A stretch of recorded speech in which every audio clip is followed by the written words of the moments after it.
Dear friends, welcome to the channel Eastern Front. I guess some of you watched the American film Fury, in which the crew of a wrecked tank gives the last battle to the enemy. During the Second World War, such cases were not uncommon. However, today we will have another movie about our Soviet tanker, the film about which should have been called Insolence. Yes, it was their audacious act that shocked the Germans and caught them by surprise. For the sixth day, the vehicles of the 5th Guards Tank Army, having escaped into the operational space, with a mighty battering ram, scattered the German defenses and moved forward. Under the blows of Soviet troops, the Germans rolled back to the northwest, leaving piles of wrecked vehicles, guns, and tanks on the retreat path. Entering the breakthrough on January 17, 1945, the 5th Panzer Army received the task. With a lightning strike to cut through the East Prussian group of fascist troops, and, reaching the shores of the Baltic Sea north of Elbing, cut off the Nazis' escape routes to Pomerania. Ahead, on the left flank of the army, is General Malakov's 29th Panzer Corps. On its way, Elbing, the second largest city in East Prussia, an important junction of roads and railways of the coast, bordered from the east by a system of irrigation facilities, from the west by a chain of huge lakes connected to each other, and from the north by the Friedrichshafen Bay. Elbing is the second largest city in East Prussia. A number of important enterprises are concentrated in it. The Schiha factories produced locomotives, marine motors, and submarines. Before the war, these factories produced 6 submarines a month. There are also shipyards for the construction of torpedo boats. The city froze in heedless anticipation, because not only the residents but also the garrison did not believe in the possibility of a rapid advance of the Soviet troops. Moreover, Russian tanks appeared in Deutsch, Alov only on January 22nd. And this is after all, and even then in a straight line, 80 kilometers from Elbing. It's not so easy to walk such a distance. Parts of General Malakov's corps were still fighting fierce street battles in Duchalau, when the vanguard, the 31st Tank Brigade, had already moved towards Elbing. Suppressing an enemy defense on the move, the tankers swept across the deserted Saalfeld and entered the Dembitsen area. And only here they met the organized resistance of the fascists. The brigade took the fight.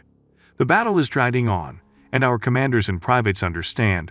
Either the brigade will pave the way for the corps at all costs, the army will complete the task and reach the sea on the morning of January 24, or the enemy will have time to throw up reserves, retain the coastal route, and then the struggle will acquire even more acute, protracted character. Something must be done, and Alov decided, continuing the battle, to bypass a small detachment of Elbing from the east, to seize the highway north of the city and hold it until the main forces of the brigade approached. The execution of this difficult and at the same time rather risky task is entrusted to the commander of the 3rd Tank Battalion, Captain Dyachenko. A young, energetic, and decisive battalion commander who has repeatedly shown himself in difficult battles, studies the map for a long time and carefully consults with the political commander Kononenko. Several times walks over the map with a curvimeter, plotting a route. Then he throws his head high, tucked a stray strand of blonde hair under the helmet, and gives the command. "Officers, come to me." The commanders silently listen to the captain, at times quietly rustling maps on their tablets. Dyachenko explains everything briefly and clearly, trying to make everyone understand what is required of him. Any questions? No? By cars? 734s with a small landing force on their armor, scraping off the earth and snow with their caterpillars, rush to Elbing from the east. They go around the city, bypassing farms and settlements, without delay passing over bridges. A detachment sweeps deep into the enemy's territory without encountering resistance. But an hour later, when the factory chimneys loomed in the misty haze in the west, small lakes and wide swampy fields appeared on the way of the tankers. The movement stalled. The originally planned route turned out to be impassable for the tanks. What to do? Do not turn back. But what can you do if you can't go ahead? Dyachenko decided, come what may, bypass the city along the highways and take the direction to Elbing. Soon the vehicles reached one of the bypass roads. Having turned to the right, the column moved along it. And here a new failure. An obstacle arose in front of the tankers. The bridge over the canal connecting 2 large lakes was dismantled. High reed thickets stretched to the right and to the left. It is impossible to bypass the city from the west. The battalion commander knew from the map that there was a whole chain of lakes connected by channels. They went for many kilometers to the north and southeast, making the city impregnable from this side. And the clock moved forward. They were now going faster than usual. Dyachenko thought worked with feverish speed. The words of the brigade commander did not leave his head. Break through at all costs. Damn it, thought the captain, the very decision of the brigade commander is desperate in all respects. So why shouldn't I be desperate in my task? Risk? Sure, but there is always a lot of risk in war. I'll try to break right through the city. What to do? This is the only possible way out. 1-minute consultation with the officers, and the plan was adopted. I think every risk can be minimized by acting carefully, and we decided to send forward a reconnaissance patrol of the best crews. Junior Lieutenant Olinikov, a handsome, stately guy, outwardly younger than his 28 years old, graduated from a tank school quite recently, but has already managed to visit several hot battles. His platoon more than once went to dangerous reconnaissance, and therefore, among the tankmen of the battalion, he received a non-standard name, Olinikov's Reconnaissance Platoon. To help Olinikov, the captain singled out Junior Lieutenant Beregov, an excellent combat commander, tried and tested, brave, resourceful, but quick-tempered as gunpowder. Dyachenko knew this character trait of the officer, but forgave him. He always preferred to do business with people of this kind, rather than with quiet people who did not have their own opinion. "Let him go," said Dyachenko. "He is a good radio operator, and just in case he will replace the platoon commander." With a nod in agreement, Olinikov jumped on the bow armor plate, settled down at the open hatch of the driver, and once again looked carefully around him. Beregov, without haste, climbed the tower and, leaning on strong hands, smoothly lowered into the hatch to the radio. I quickly tested the intercom, external communication, checked in passing whether there was enough ammunition, made sure that there was enough of them, and, leaning out of the hatch to the waist, reported, "Done." 3 tanks roared at the same time as their motors and just at the same time took off. Olinikov's tank stepped forward. The driver-mechanic senior Sergeant Kamenev was sitting at the control levers, an experienced tank ace. Behind him he had dozens of battles, hundreds of kilometers of forced marches. A desperate and brave guy, he repeatedly drove his car into a frontal attack on the enemy with an open front hatch. The astonished comrades who loved him asked reproachfully, "Why are you playing with death?" So the Nazis are more afraid. They are afraid to look into our eyes openly, turn away. They know that we have come for reckoning. And he smiled with only his eyes, sly and mischievously. Without slowing down, Kamenev turned off the road, followed by a platoon. A few minutes later, the tanks entered a wide highway leading straight to the city. Ahead, in the late afternoon haze, the peaked roofs of houses appeared. The city was approaching. Towards a military wagon train, a carriage of 50. "Report this to the battalion commander on the radio," Olinikov shouted to Beregov. "Ram and not linger." The answer of Dyachenko sounded in the headphones of the crews. Crunching, the front carriage disappeared under the caterpillars, behind it the second, the third. Slightly slowing down, Kamenev, with light turns of the car, began to throw the carts off the roadbed, crush them and crush them. The crackling of carts, the ringing clang of caterpillars, the neigh of rearing horses, and the screams of the fleeing armed guard of the convoy. All this did not reach the ears of the tankers. And they didn't strive to hear anything. Forward, only forward. And the faster the better. 1 minute and the path is clear. What survived from the blows of the lead vehicle was finished off by the tanks of Isaev and Semyonov.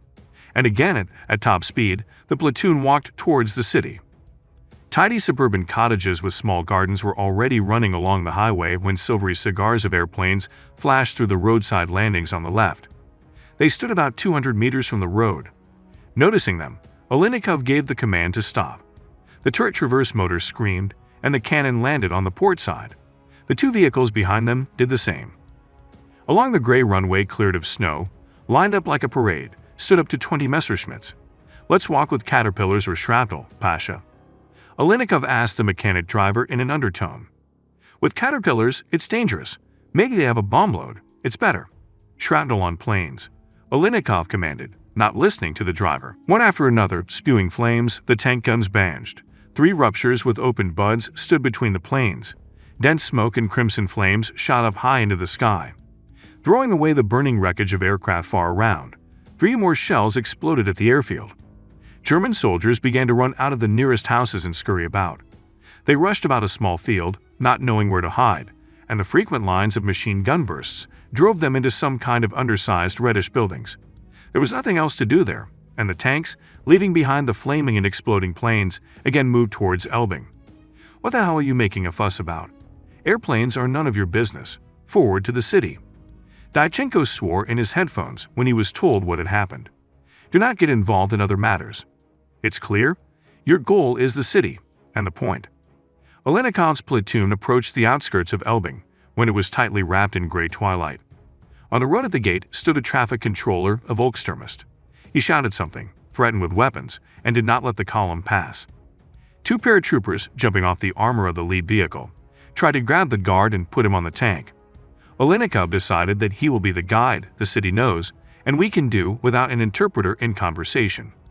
Berigov cutes a little in their own way, but the old man with a dexterous movement threw away the submachine gunners who did not expect such a turn of the case and, jumping aside, prepared to shoot. A pistol shot from the tank interrupted this combat. Olenikov, leaning over to the driver's hatch, shouted to Kamenev, "Down the street, full throttle." The head machine, easily, like a reed, breaking the striped rail of the barrier, rushed forward. The others followed her. Gathering speed, Olenikov's platoon was quickly drawn into the gloomy city. Here the rest of Dyachenko's tanks caught up with him. "Go ahead, don't linger." Through the city to the north, sounded in the headphones of the radio operator of the head machine. 34s rushed through the streets of Elbing. Counting on bad weather, the townspeople did not want to deprive themselves of the convenience of electric lighting. The doors of taverns and restaurants opened every minute, letting in unhurried visitors. Residents strolling along the sidewalks gazed with delight at the tank column. They admired both the speed of the combat vehicles and their heavy tread, from which the massive stone buildings shuddered and the glass in the window frames sang loudly. Either they mistook Captain Dyachenko's column for the cadets of their tank school returning from class, or for reinforcements sent by the German command to help the garrison, but none of them raised the alarm so far. Everything was calm. Having passed several bridges and intersections, the lead tank braked sharply when entering a large area. Others stopped behind. The square was crowded. Through the open turret hatch of his tank, now at the head of the column, Dyachenko saw groups of soldiers moving in the center and along the edges of the square. A group of officers, stopping, cautiously examined the head 34 that had moved forward. Suddenly, one of them rushed through the open door of the cinema.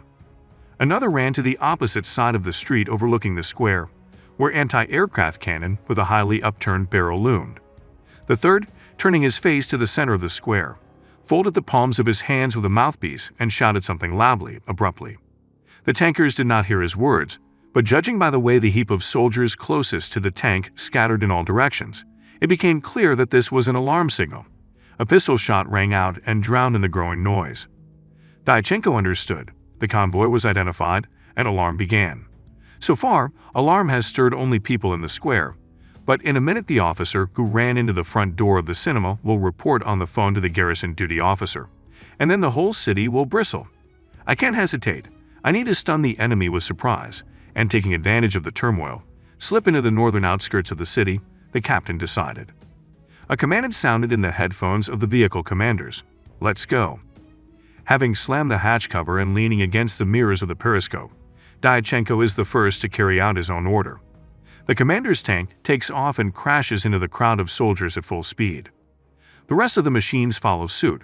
Machine gun bursts rip through the air, echoing in dead ends and alleys. As if fearing to be late, the paratroopers on the tank armor scribble in short but frequent bursts, pressing tightly against the armor behind the towers. Rare flashes of enemy return fire flash from around the corners of houses, from front streets and lanes, raising the machine gun high above him and immediately dropping it on the armor. One of the machine gunners in Dyachenko's car buried his head in the blinds. The submachine gunner of the second car pressed his left arm, which was broken at the elbow, to his chest. Warm blood pours from the sleeve of the greatcoat directly onto the over-engine armor and through the blinds onto the engines. But the fighter does not throw the machine gun, gripping it tightly in his knees. The deputy battalion commander for technical affairs, senior technician Lieutenant Sazonov, who was on the armor of the vehicle that closed the column, was wounded. Soon, no one was left on the square except Soviet tankmen, but the fire from shelters and lanes intensified. A column of vehicles with cannons appears on the left. "Suppress," orders Dyachenko. "Yes, suppress." Olenikov answers and immediately turns his platoon straight on the cars. Two cars of the platoon hit the convoy point blank, crushing it with tracks. The third one covers the anti-aircraft gun with a shrapnel round. "Don't linger. Forward," follows the Dyachenko's team. "Follow me." The driver mechanic Kamenev takes his 34 straight back to the square right in front of the burning enemy cars and directs it on the move to the anti-aircraft gun, which is located at the beginning of the side street. The German crew is in a hurry to quickly lower the long trunk of the barrel for firing at ground targets. The Nazis do not have time. At the sight of a steel bulk rushing at them, they scatter in all directions, looking for cover behind the houses. A blow in the cannon, tilted upside down, flies off to the sidewalk. The city roared like a beehive. There was a general alarm. Submachine and machine gun bursts crackled everywhere. Somewhere behind a large house, a cannon crashed. The lanterns went out, and the narrow streets, squeezed by gray stone houses, plunged into darkness. This is a dangerous moment. A large, unfamiliar city hid behind a dark. Go and find out what's what and how to get out of this hostile maze of streets, and alleys. Dyachenko gave a new order. Turn on the headlights, go out to the main street. He ordered the tankers, collecting off the highway on the northern outskirts. Follow the green rockets. At some crossroads, the Nazis managed to organize an anti-tank defense, using anti-aircraft guns, which the city had in sufficient quantity. Enemy concentrated fire sometimes managed to dismember the column, forcing individual vehicles to turn into lanes in order to look for detours. Some of the guns, however, did not have to fire. Some fell under the tracks, others, although they fired, were blinded by the headlights, could not take aim at the rapidly rushing tanks. Nothing could stop the rapid run of tanks to the north. In the squares and in the narrow labyrinth of streets, the guns of Soviet tanks rumbled. Firing on the move, the tankers advanced to the northern outskirts of the city, and it grew darker and darker, and fewer signs of life could be found on its streets. On this impenetrable night, they turned into solid black gorges. A platoon of Junior Lieutenant Olenikov got into one of them at the height of the battle. Having passed the T-shaped intersection and threw off the tracks of a stopped tram with a trailer, the platoon soon found itself in a narrow impasse. 2- and 3-story brick buildings with black visions rose above the machines like trees in a dense forest. Somewhere nearby, behind the houses, the shots of tank guns rattled, and from there came the dry metallic grinding of caterpillars. Sometimes green rockets took off after the shots. There the main group of Dyachenko made its way to the north, and Olenikov had to hurry there.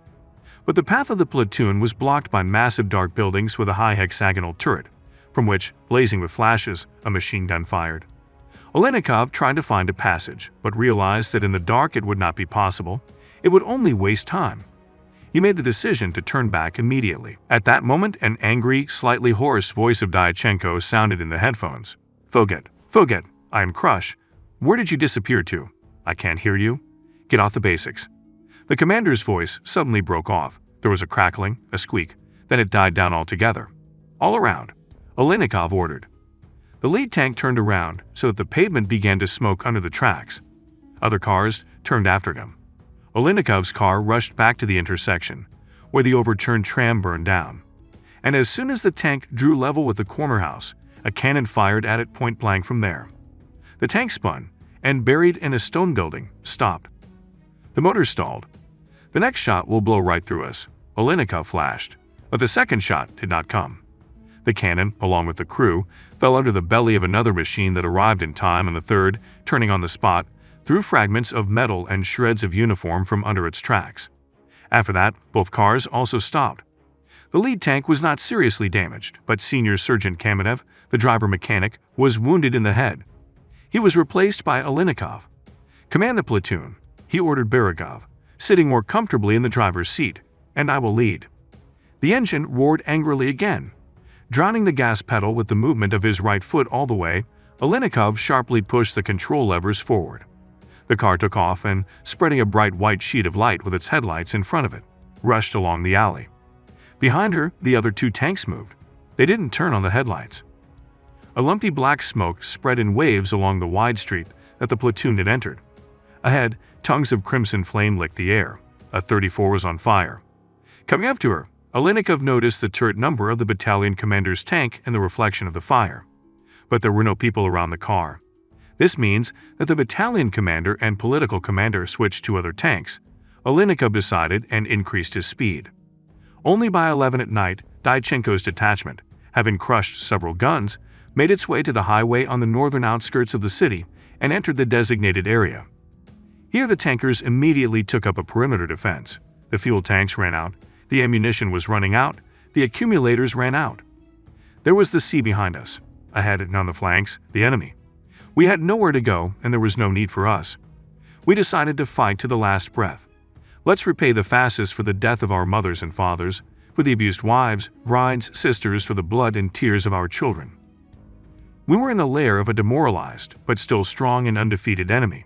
A battle of life and death awaited us ahead. It was decided to distribute the remains of ammunition equally among the crews.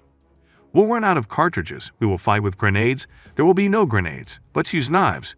Grisha Suvalov's thick baritone sounded in the darkness, and if he fell silent, choosing the right word. And if the knives become dull, we will gnaw the fascists' throats with our teeth. Kamenev continued for him, straightening the bloody bandage on his head. In the early morning, enemy attacks began.